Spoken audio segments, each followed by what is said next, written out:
시간이 되었으므로 2022년 5월 19일 목요일 아침 예배를 시작하겠습니다. 다 같이 주의 기도로 시작합니다. 하늘에 계신 우리 아버지, 이름이 거룩히 여김을 받으시오며 나라가 임하옵시오며 뜻이 하늘에서 이루어진 것 같이 땅에서도 이루어지이다. 오늘날 우리에게 일용할 양식을 주시옵고 우리가 우리에게 죄진 자를 사하여 준 것 같이 우리의 죄를 사하여 주시옵고 우리를 시험에 들게 하지 마시옵고 다만 악에서 구하옵소서. 나라와 권세와 영광이 아버지께 영원히 있사옵나이다. 아멘. 거룩하시고 자비로우신 하나님 아버지, 하나님의 크신 사랑을 진심으로 감사드립니다. 새로운 하루를 허락하셔서 예배로 하루를 열 수 있도록 도와주신 은혜 감사합니다. 하나님, 여호와 라파 되신 하나님께서 우리의 질병을 치료하여 주시고 여호와 이레 되신 하나님께서 모든 것들을 하나님 뜻 안에서 예비하여 주시옵소서. 심신이 연약한 우리의 지체들 하나님께서 어루만져 주시사 희망과 용기를 잃지 않도록 하시고 다시 독수리의 날갯짓을 할 수 있도록 은총을 나리어 주시옵소서. 우리의 육신의 장막이 벗어지는 그날에 이를 때까지 하나님 말씀 안에서 잘 살다가 잘 갈 수 있도록 도와 주시옵소서. 모든 말씀 예수 그리스도인 받들어 감사하며 기도드렸사옵나이다. 아멘. 우리 찬송 한 장 드리겠습니다. 찬송가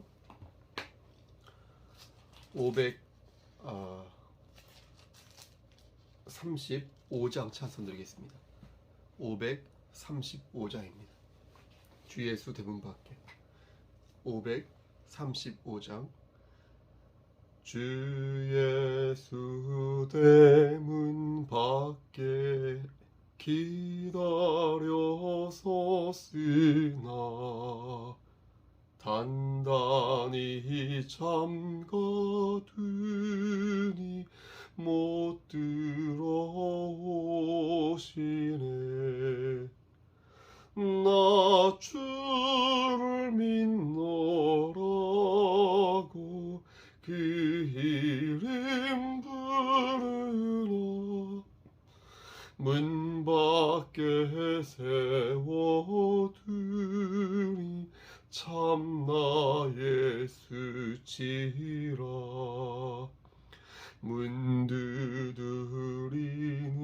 손은 못 박힌 손이요 또 가시면류관은 그 이마 둘렀네.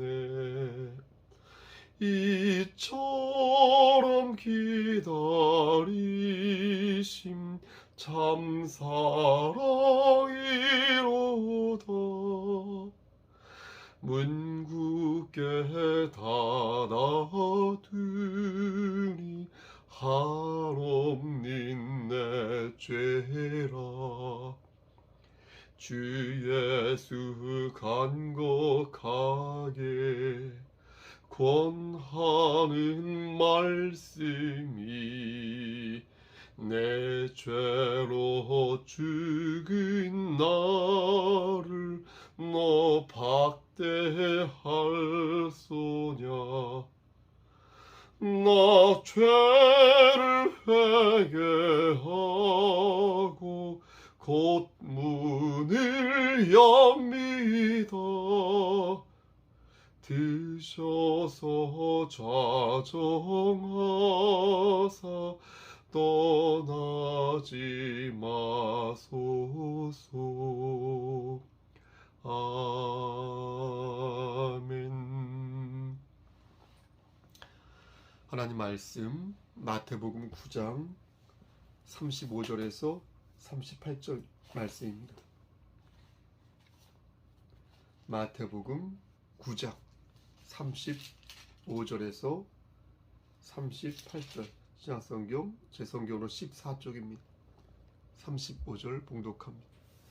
예수께서 모든 도시와 마을에 두루 다니사 그들의 회당에서 가르치시며 천국 복음을 전파하시며 모든 병과 모든 약한 것을 고치시니라.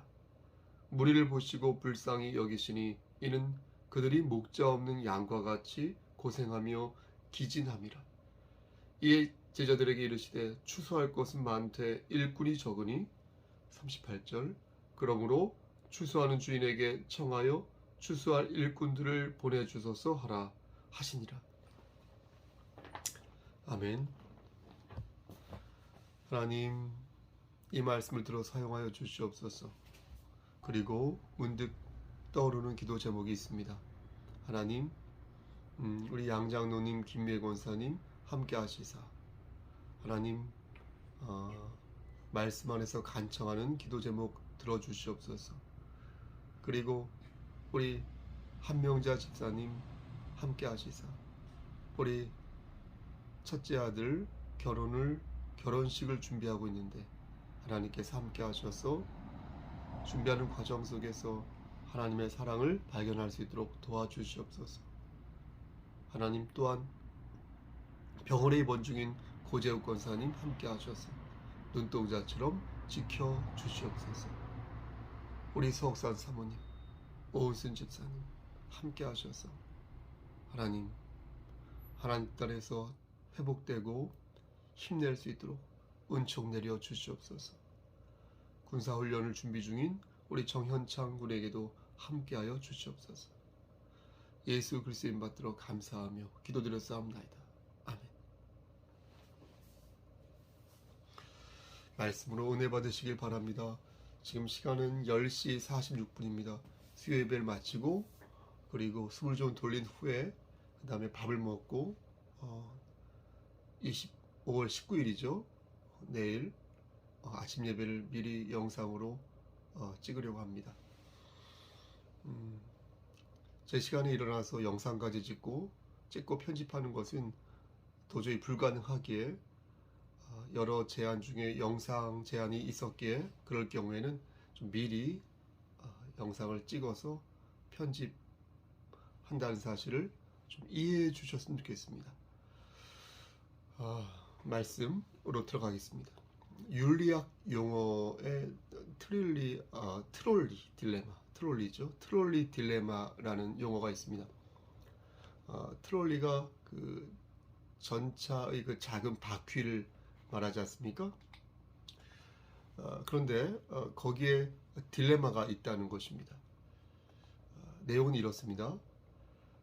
브레이크가 고장난 그 트롤리, 그 기차가 이렇게 달리고 있는데요. 이대로 달리면은 저 앞에 있는 5명의 인부가 죽습니다. 그러면 레일 변환기로 이렇게 방향을 틀면 되는데 그렇게 되면 다른 레일 위에 있는 한 명의 인부가 죽습니다. 여러분 같으면 이럴 때 어떻게 하시겠습니까? 얼핏 생각하면 한 명을 포기하고 5명을 살릴 수 있으니 방향을 트는 것이 맞는 것 같습니다. 그렇죠? 하지만 좀만 더 생각해 보면 원래 그 사람은 죽을 상황이 아니었지 않습니까? 그러하기에 참으로 억울할 것 같습니다. 그도 하나의 생명이고 표현이 좀 그렇지만 원래 죽어야 했던 사람은 5명의 인부였기에 이래도 되는 것인가 묻게 되는 것입니다. 물론 모두 살리면 좋죠. 하지만 지금 상황이 매우 급박한 상황이어서 불가피한 상황이다 라는 것입니다. 이 질문을 받은 사람 중에 89%가 방향을 바꾸어서 5명을 살려야 한다 라고 답했습니다. 이 말은 바꾸어 말하면 한 명의 인부를 죽여야 한다는 말이 되겠죠. 5명을 살린다는 차원에서는 그 방향을 트는 것이 합리적이지만 한 명을 죽인다고 생각하면 그것이 매우 어떻습니까? 야만적으로 느껴지는 것입니다. 다시 말해서 어디에 우리가 초점을 맞추느냐에 따라 우리의 도덕적 판단과 양심이 뒤바뀔 수도 있는 것입니다. 윤리적 판단은 보편적으로 볼 때 수긍이 되는 것이지 절대적으로 타당성을 갖는 것은 아닙니다. 또 윤리적 판단은 왔다 갔다 하는 그런 어떤 상대적인 판단과 다릅니다. 윤리적 판단은 웬만하면 수긍하는 것입니다. 받아들이는 것입니다. 웬만하다는 말은 그러니까 표준에 가깝다, 가깝거나 아니면 표준보다 조금 괜찮다는 것입니다. 그러니까 허용되는 범위 내에서 크게 벗어나지 않을 때 우리는 웬만하다 이렇게 말을 하지 않습니까? 그렇다면 신앙은 어떻겠습니까? 하나님을 대하는 우리의 신앙은 웬만하면 되는 것일까요? 아니면 완벽해야 하는 것일까요? 하나님의 자녀들이 하나님을 의지하는 것은 최선을 다해 의지하는 것이지 완벽하게 무엇을 이루어내는 것은 아닙니다. 그렇게 믿지 않습니다. 우리는 하나님을 향한 우리의 믿음과 우리에게 주어진 사명을 완벽하게 수행할 수 없습니다. 완전한 것은 우리를 향하신 하나님의 사랑이 완전한 것이죠. 그런 것이지 하나님을 향한 우리의 사랑, 우리의 정성이 완벽한 것은 아닙니다. 만약 우리가 이런 생각을 갖고 있지 않으면 겸손하게 신앙생활을 할 수 없겠습니다. 그래서 그리스도인은 스스로 결핍되어 있다는 생각을 늘 가지고 있어야 합니다. 완벽한 상태를 유지하려고 하는 율법주의에 빠지지 말고 모든 것을 할 수 있다는 완벽주의에 빠져서도 아니 될 것입니다. 우리는 그래서 하나님을 의지하는 것입니다. 성령 하나님께서 하나님의 말씀을 들어 나에게 어떤 말씀을 하실까, 주의 종의 입술을 통하여서 어떤 말씀을 하실지 늘 기대하면서 영혼의 귀를 열어놓고 말씀을 옥토의 마음으로 듣는 것입니다. 인간은 모두 자기 유익을 추구합니다. 사랑은 언제나 오래 참고 언제나 온유하며 뭐죠? 시기하지 않고 자랑도 교만도 아니한다. 유익도 구하지 아니한다. 맞죠? 하지만 여러분 그것은 예수님의 사랑을 말하는 것이지 인간의 사랑을 말하는 것이 아닙니다. 다만 우리는 예수 그리스도의 삶을 본받아 그분을 닮기 위해 몸부림을 치는 것이며 그렇게 몸부림치다가 실천하고 또 실망하고 자빠지고 일어서고 코가 깨지고 다시 몸부림치면서 그렇게 살다가 하나님이 부르시면 가는 것입니다. 우리는 율법주의와 완벽주의의 늪에 빠지지 않도록 늘 깨어 기도해야 할 것입니다. 조금 더 우리 자신을 냉철하게 쳐다보면서 내 안에 있는 결핍을 객관적으로 목도하고 그 속에서 성찰을 할 줄 알아야 합니다. 자신을 반성하고 성찰한다는 것은 자신의 결핍을 인정하고 그것을 보완하기 위해 더욱더 하나님을 찾는다는 것입니다. 하나님을 찾으면 심리적으로 여러 변화가 일어납니다. 어떤 분은 여러 가지 생각을 갖게 된다라고 말을 합니다. 여러분은 어떤지 모르겠으나 저 같은 경우는 걱정이 줄어듭니다. 걱정이 완전히 사라진다는 말은 거짓말이고 상당 부분 줄어듭니다. 그러니까 하나님을 의지하면 의지할수록 내 자신을 돌아보게 되고 그렇게 내 자신을 돌아볼 때 어이쿠 안 되겠다. 이러다가 큰 코 다치겠다.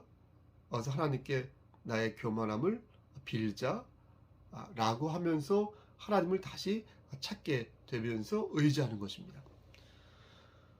여러분도 아마 그럴 것입니다. 하나님을 찾고 하나님을 의지할 때 걱정이 줄어드는 이유는 두 가지입니다. 하나는 지금까지 지켜주신 것이 생각나면서 앞으로도 지켜주시겠지라는 어떤 경험적인 확신이 들기 때문이고, 또 하나는 인생의 본질이 무엇인지, 내가 살면서 무엇을 추구하며 살아야 하는지, 이 짧은 생애 동안에 내가 어떻게 살아야 하는지 다시 한번 생각하면서 신령한 것을 우선순위로 둠으로써 나머지 것에 대한 걱정이 상대적으로 줄어드는 것입니다. 하나님께서는 우리에게 좋지 않은 것은 주시지 않습니다. 좋은 것만 주신다는 거예요. 그것이 쌀이라면 쌀을 안 주시고, 그것이 건강이라면 건강을 안 주십니다. 그게 좋지 않은 거라면. 여러분 왜 그런 것이겠습니까? 왜 하나님께서는 우리의 필요를 하나님 스스로 당신 스스로 조절하시는 것일까요? 그냥 우리가 필요하다고 말할 때 좀 들어주시면 안 될까요? 거기에는 두 가지 이유가 있습니다. 하나는 앞에서 말씀드린 것처럼 그것이 우리에게 유익하지 않기 때문입니다. 우리가 잘 세워져 가기를 바라시는 하나님께서 유익하지 않은 것을 주실 리가 만무합니다. 자꾸만 달라고 하는데 하나님이 보실 때는 아직 때가 아니거나 아니면 잘못된 욕망으로 우상을 달라 말하는 것입니다. 우리가요?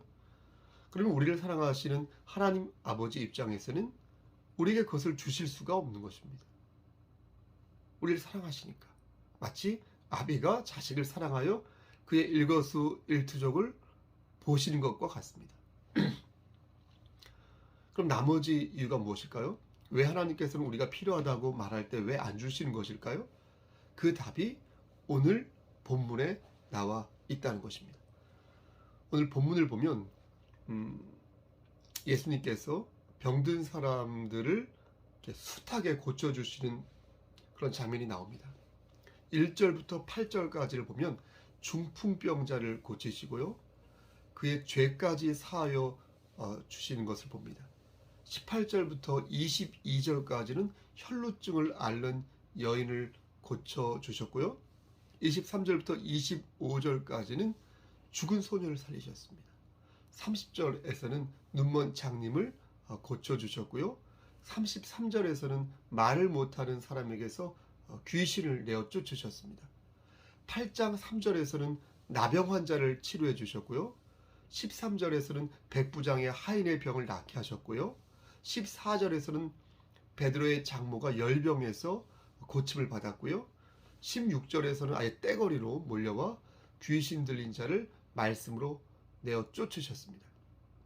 이렇게 많은 병자와 귀신 들린 자를 예수님께서 고치셨는데 여기서 우리가 찾을 수 있는 공통점은 바로 저들이 예수님을 아주 간절히 필요로 했다는 것입니다. 최소한 당사자가 아니더라도 그의 가족이나 지인이 예수님을 간절히 필요로 했다는 것입니다. 여러분 중풍병자가 얼마나 예수님을 필요로 했겠습니까? 여러분 혈루증 환자 아시죠? 예? 여러분 듣고 계신 거죠? 혈루증 환자가 얼마나 예수님을 갈망하였겠습니까? 또 눈먼 장님과 말 못하는 나병 환자와 열병 걸린 자와 귀신 들린 자, 그의 가족들이 얼마나 예수님을 필요했겠습니까? 필요로 했겠습니까?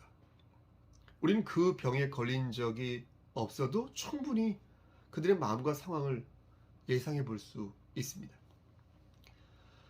가만히 생각해 보면 누구나 하나쯤은 병을 가지고 있는 것 같습니다.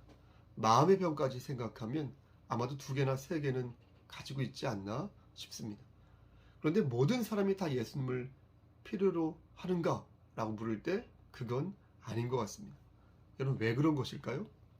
목구멍이 포도청이라서 그런 것일까요? 아니면 예수님의 그 능력을 신뢰하지 않기 때문에 그런 것일까요? 오늘 본문 앞장인 8장 28절에서 34절 말씀을 보면 이해할 수 없는 사람들의 모습이 나옵니다. 귀신 들린 2사람이 있었는데요. 예수님을 만나 제정신으로 돌아옵니다. 이 2사람이. 그때 2사람에게 있던 귀신들이 예수님께 간구하기를 우리를 쫓아내실 때 돼지떼에 들어가게 해달라고, 들여보내달라고 간청합니다. 이 예수님께서 가라 하시니 허락하신 거죠. 귀신들이 나와서 돼지떼에게로 가고 돼지떼는 어떻게 됩니까? 비탈로 내리다라 바다에 들어가서 마치 스프링복처럼, 눈먼 스프링복처럼 몰세하게 됩니다. 근데 여기에서 사람들의 놀라운 반응이 나옵니다. 여러분 그것이 무엇입니까? 34절 말씀에 온 시내가 예수를 만나려고 나가서 보고 그 지방에서 떠나가시기를 간구하더라. 이렇게 기록되어 있습니다. 사람들은 예수님 떠나주길 바란 것입니다. 돼지떼들이 죽는 것을 보고 경제적 타격이 심각하다 생각하여 예수님이 다른 곳으로 가주기를 바랐던 것입니다. 이 말씀을 좀 더 자세하게 설명을 하면 이렇습니다. 처음에 사람들은 예수님에게 돼지떼를 그렇게 만들었으니 보상을 해달라고 말합니다. 물어달라고요. 그게 바로 온 시내가 예수를 만나려고 나가서 봤다는 그 말의 뜻이 되겠습니다. 그런데 막상 나가서 예수님을 딱 뵈니까 그 위험에 제압당한 겁니다. 그 위험에 제압당하여 보상을 해달라고 말을 할 수 없었던 것이고, 그래서 그것을 대신 떠나달라고 간청했던 것입니다. 여러분들은 이들의 태도에 대해서 어떻게 생각하십니까? 예수님의 선한 그 역사를 보았음에도 불구하고, 눈으로 보았음에도 불구하고 자신들의 재산에 손해가 온다는 이유로 예수님에게 다른 곳으로 가라고 말하는 저들의 모습을 보면서 여러분 어떤 생각이 드십니까? 여러분들이라면 어떻게 하시겠습니까? 여러분들은 이들의 태도에서 어떻게 생각하십니까? 이들의 태도에 대해서 예수님의 선한 역사를 보았잖아요. 그렇게 행동한 거예요. 저는 두 가지 사실에 주목합니다. 하나는 그들에게는 예수님이 필요하지 않은 것입니다. 그들이 필요한 것은 돈인 것이죠. 예수님이 아닌 것입니다. 만약 그들 중에 병든 자가 있었다면 어땠을까요, 여러분? 만약 그들 중에 열병을 앓고 있거나, 만약 그들 중에 눈이 먼 자가 있거나, 만약 그들 중에 귀신이 들린 자가 있었다면 어땠을까요? 그러면 그들은 예수님을 붙잡았을까요? 안 붙잡았을까요? 예수님을 필요로 하지 않는 사람은 아무리 예수님의 능력을 보았어도요, 예수님을 필요로 하지 않는다는 거예요. 그의 능력이 나의 행복을 보장해 주는 것이 아니라면 아무리 하나님의 크신 능력을 보았어도 나와는 상관없는 일이다, 나와는 상관없는 분이다 라고 생각한다는 거예요. 그는 지금 다른 것에 집중하고 있는 것입니다. 하나님을 믿고 있지 않으니 다른 것을 믿고 있는 것입니다. 믿음에 있어서 여러분 회색지대가 있습니까? 없습니다. 신앙에 있어서 여러분 유보적인 판단이 있습니까? 없습니다. 하나님을 향한 믿음은 지금 내가 하나님을 어떻게 생각하고 있는지에 따라 진실의 여부가 가려지는 것입니다. 지금 내가 하나님을 필요로 하고 있는지, 지금 내가 하나님을 의지하고 있는지 물어봐야 한다는 것입니다. 또 한 가지 주목하는 것은 우리가 주님에게 당신이 필요하다 이렇게 말을 하면 주님은 우리의 필요를 늘 채워주시느냐, 그것에 주목하는 것입니다. 만약 그렇다면 저들은 주님에게 바다에 빠진 돼지 떼들이 필요하니까 그걸 달라고 말했을 것입니다. 돈을 달라고 하든 아니면 돼지 떼들이 다시 돌아오거나 살아나게 해달라고 하든 뭘 하든 주님께 요청을 하였을 것입니다. 하지만 그들은 아무것도 요청하지 않았습니다. 오직 하나, 무엇만 요청하였습니까? 이것만 떠나주세요. 이것만 떠나주십시오 라는 것만 간구했습니다. 여러분 이상하지 않습니까? 왜 그들은 주님이 떠나는 것 외에는 아무것도 요구하지 않은 것일까요? 정말로 재물이 아깝다면 왜 그 부분에 있어서 주님께 재물 손괴에 대한 요청을 하지 않은 것일까요? 저는 곰곰이 생각해 보았습니다.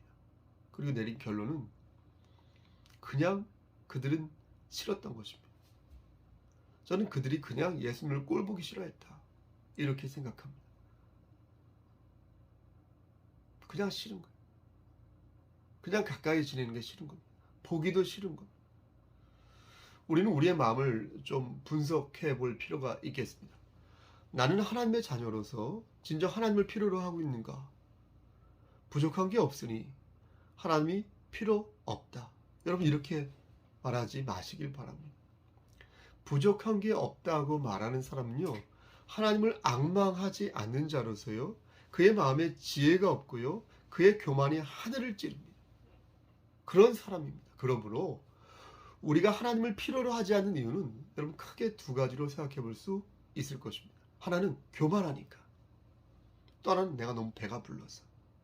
비슷한 말일 수도 있습니다. 내가 교만하니까, 내가 너무나 배가 불러서 걱정이 없어서. 그럼 왜 배가 부릅니까? 하나님의 은혜가 아닌 세상의 욕망으로 내 배를 채웠기 때문에 헛배가 부른 것입니다. 교만하여 하나님을 멀리하는 것이나 세상의 욕망으로 내 배를 채우는 것이나 모두 불쌍한 무리의 표본인 것입니다. 사랑하는 성도 여러분, 여러분 지금 어떻습니까? 하나님이 필요하십니까? 혹시 하나님을 다른 곳으로 보내버리고 싶은 그런 마음이 있습니까? 몸이 아픈 사람만 하나님을 찾는 것이 아닙니다. 쌀이 없는 사람만 하나님을 찾는 것이 아닙니다. 하나님을 하나님으로 여기고 하나님을 내 삶의 주인으로 섬겨서 내 중심에 세우기를 원하는 사람들도 하나님을 찾는 것입니다. 예수님께서 세리와 죄인들과 함께 앉아 음식을 잡수시고 있었을 때 바리새인들은 어떻게 세리와 죄인들과 함께 밥을 먹을 수 있냐라고 제자들에게 따졌습니다. 그 얘기를 예수님께서 들으시고 뭐라고 말씀하셨습니까? 나는 의인을 부르러 온 것이 아니요 죄인을 부르러 왔다. 이렇게 말씀하셨지 않습니까? 여러분, 이 말씀이 무슨 뜻입니까? 예수님께서는 우리에게 분명히 말씀하신 것입니다. 내가 이 땅에 온 이유는 죄인들을 구원하기 위해 온 것이다. 죄인들을 구원하기 위해 온 것이다. 죄인을 불러 회개시키러 온 것이고 죄인들을 초대하여 저들에게 영생을 주기 위해 온 것이다. 나를 필요로 하지 않은 자는 가라. 나를 의지하지 않는 자는 가라. 오직 나를 필요로 하는 자만이 나의 긍휼을 받을 수 있을 것이다. 말씀 마치겠습니다. 여러분, 그렇다면 지금 어떻게 하시겠습니까? 지금은 예수님이 안 계시잖아요. 여러분, 누구를 만나러 가시겠습니까? 오늘 본문 37절과 38절 말씀을 보면 우리가 만나야 할 그것이 나와 있습니다. 여러분, 그것이 무엇입니까? 제가 한번 그 말씀을 읽어보겠습니다. 이에 제자들에게 이르시되 추수할 것은 많되 일꾼이 적으니 그러므로 추수하는 주인에게 청하여 추수할 일꾼들을 보내주소서 하라 하시니라. 지금은 예수님이 안 계십니다. 하지만 우리에게는 하나님의 말씀이 있습니다. 그리고 그 말씀을 전하는 저 같은 주의 종과 또 우리 성속교회 같은 교회가 있습니다. 추수할 것이 많다는 것은 복음과 진리를 받아들일 준비가 된 영혼들이 도처에 많이 있다는 것이니 우리는 하나님께 하늘의 일꾼을 요청하여 복음을 전하는 일꾼들을 우리 교회에 보내달라 간청해야 할 것입니다. 사랑하는 우리 성속교회 성도 여러분, 우리 교회가 바로 서야 하는 이유는 그렇게 해야 하나님의 말씀을 바르게 전할 수 있기 때문입니다. 우리 교회가 세상과 타협하고 하나님의 말씀이라는 원칙을 저버린다면 여러분과 저는 하늘의 일꾼이 될 수 없을 것입니다. 왜 전도를 해야 하고, 왜 헌신을 해야 하고, 왜 예배를 충실하게 드려야 할까요?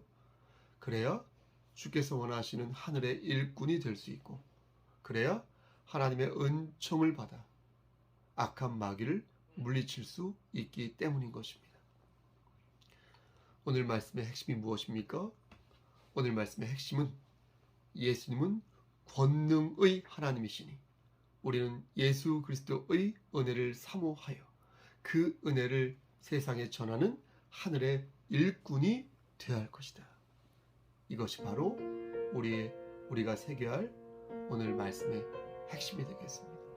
전능하신 하나님께서 우리의 필요를 아시오매 우리가 바르게 주님을 의지할 수 있도록 우리에게 긍휼을 베풀어 주시기를 소원합니다. 하나님께서 여러분과 우리 성속교회 공동체 위에 늘 함께 하셔서 아름다운 성도들을 세워가는 우리 지체들 되시기를 우리를 죄에서 구속하여 주신 주 예수 그리스도님 받들어 간절히 축원합니다.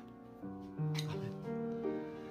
이제는 우리를 죄에서 구속하여 주신 우리 구주 예수 그리스도의 은혜와 아버지 하나님의 만극하신 그 사랑하시고 성령 하나님의 교통하시고 인도하시는 모든 역사하심이 하나님 말씀 안에서 하나님을 기쁘시게 하는 삶을 살기를 소원하는 여기 모인 성도 그들의 가정과 이 재단과 이 나라 위에 하나님의 사랑하심이 세세토록 함께 계실지어다. 아멘. 예배를 마쳤습니다. 오늘 목요일 11시에 교회에서 임원회가 있습니다. 우리 기관장 장혜 집사님, 강혜 집사님 준비할 것도 없습니다. 정말로 임원 따로 조용히 모였다가 식사를 하고 가겠습니다. 따로 준비할 것이 전혀 없습니다. 그냥 공지만 하는 것입니다. 그리고 혹시 무슨 일 있으면 연락 주시고요. 여러분 성석교회에 속한 그리스도인이라는 사실에 대해서 자부심을 가지셨으면 좋겠습니다. 신방을 원하시는 분 있으면 연락 주시고요. 기도 제목 있으면 언제든지 연락 주시기 바랍니다. 샬롬.